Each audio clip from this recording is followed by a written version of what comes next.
Sot do të përgatisim speca me djath.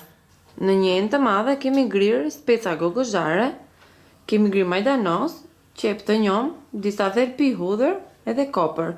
Këtu matan kemi specat e kuq të cilët do t'i mbushim.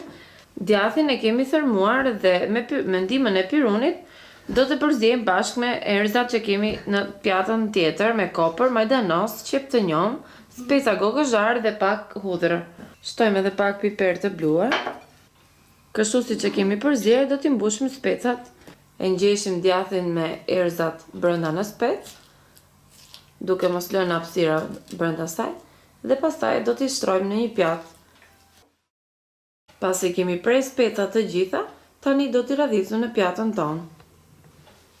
Ju dekorin mund ta vendosni sipas dëshirës. Kjo është një pjatë e parë, është një antipast ose meze që shoqëron gjellërat ose pjatat të dyta. Ju ftojmë të na ndiqni në faqen tonë në Facebook Gatuaj Shëndetshëm.